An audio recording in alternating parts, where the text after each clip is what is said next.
ओम प्रकाश राजभर ने विधानसभा में अखिलेश यादव पर तीखा प्रहार किया।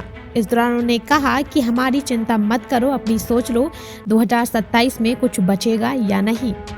हम आपका ध्यान थोड़ा सा खाली बताएंगे कि उधर क्या हो रहा है और इधर क्या हो रहा है।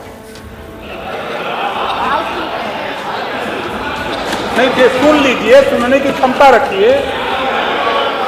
वैसे ही आपसे ज्यादा अच्छा कोई बता भी नहीं सकता। आप काहे परेशान? माननीय अध्यक्ष जी, चिंता नहीं हमें उनकी, उन्हें चिंता हमारी है।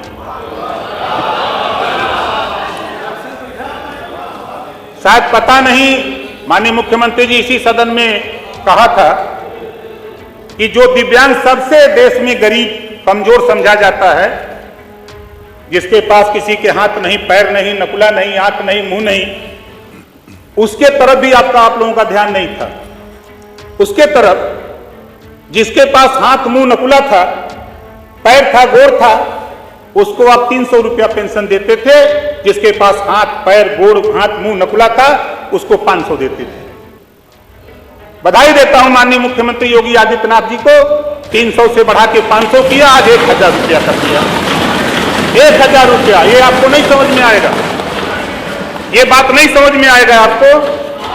दूसरी चीज नहीं समझ लीजिए, काहे घबरा रहे हैं?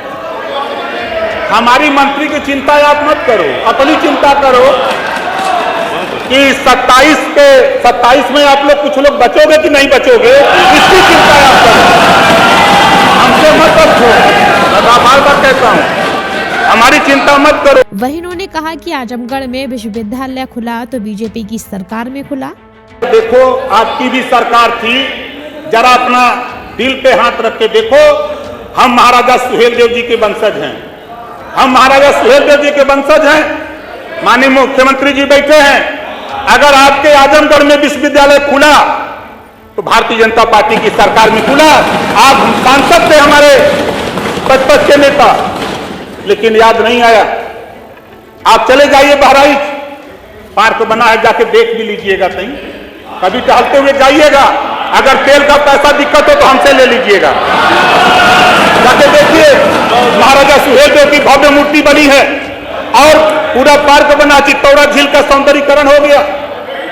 और आगे देखिए, और सुनिए तो भाई, और आगे देखिए। ये लोग भाई देखिए, माननीय अध्यक्ष जी जरा व्यवस्था दीजिए। माननीय अध्यक्ष जी जरा व्यवस्था। इधर की सरकार अध्यक्ष जी सब लोग नकल रहित परीक्षा कराना चाहती थी। इधर की सरकार नकल रहित परीक्षा कराती थी, महापुरुष की सरकार नकल रहित परीक्षा करा करके दिखा रही है। महापुरुष सबके जागरूक करके, महापुरुष सबके ये काम तो नहीं समझ में आ रहा, नहीं दिखाई दे रहा है। इतना ही नहीं, आगे उन्होंने क्या कहा आप भी सुनिए। अब आगे देखिए, महिला यात्रियों को परिवहन निगम की बसों में निःशुल्क यात्रा। ये तो आपको नहीं, आधी आबादी पे चिंता कौन कर रहा है? उधर के लोग कर रहे हैं, इधर के लोग तो कुछ नहीं कहे। अब आगे देखिए ना, हम गिनाई दे रहे हैं सब। ये नहीं, आप सुनिए भाई। देखिए, पूर्वांचल एक्सप्रेसवे आप लोग भी आते होंगे, आजमगढ़ के, मऊ के, बलिया के, गाजीपुर के लोग आते हैं। आप सही काम का उसका, अब आपके नेता ने अगर आगरा एक्सप्रेसवे बनाया, भाई सुनो, देखो, आप बोल रहे थे तो मैं नहीं बोला।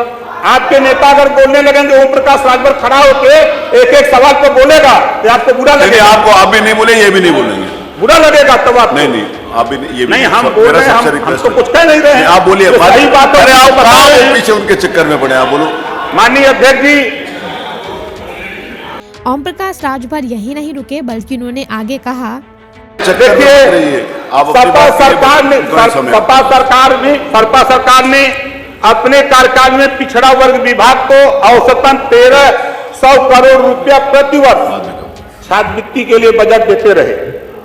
और इधर होता क्या था कि 15 लाख बच्चे 15 लाख छात्र छात्रवृत्ति से वंचित रह जाते थे।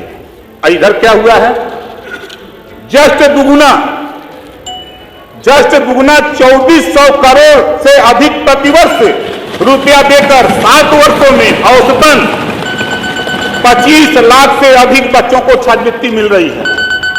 ये काम इधर हो रहा है और आप पीडीए की बात कर रहे हैं। किस पीडीए की बात कर रहे हैं? जब आपके पास पावर था पिछड़ों को हक देने की बात, तब आपको याद नहीं आई। राजभर जी का आज आप बात कर रहे हैं। नहीं, उनको हमारे सिक्योरिटी वाले को दीजिए, उधर से सिक्योरिटी वाले जाके ले ले फोन। माननीय आपने नहीं व्यवस्था करनी, प्लीज। मैं आपका ध्यान फोन लेने पिछड़े वर्ग के बेरोजगार युवाओं के लिए जो स्कीम पहले से चल रही है, कंप्यूटर प्रशिक्षण योजना, सपा की सरकार में 5 वर्षों में लगभग 23,000 युवाओं को लाभान्वित किया गया, जबकि वर्तमान सरकार केवल इस वर्ष 23,000 से अधिक पिछड़े वर्ग के युवाओं को इस योजना में लाभान्वित करने का काम किया है 1 साल के अंदर। आप किस पिछड़े की बात करते हैं? इधर तो काम हो रहा है, इधर तो बात हो रही है खाली। आपको मौका था, आपने किया होता काम तो मैं तो समझता हूं कि उधर होते। आपने काम नहीं किया, इस नाते उधर वो लोग हैं, आप इधर परेशान हो कि ओम प्रकाश राजभर। चिंता ओम प्रकाश राजभर की क्यों सता रही है वो मुझे मालूम है, मुझे मालूम है। हम लोग एक सुझाव हमारा है महामहिम राज्यपाल के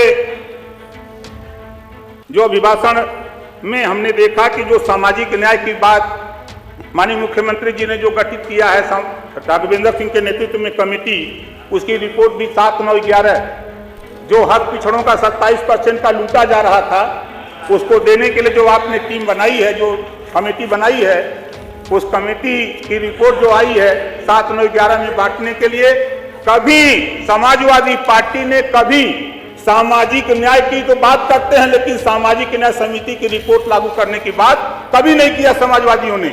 और तो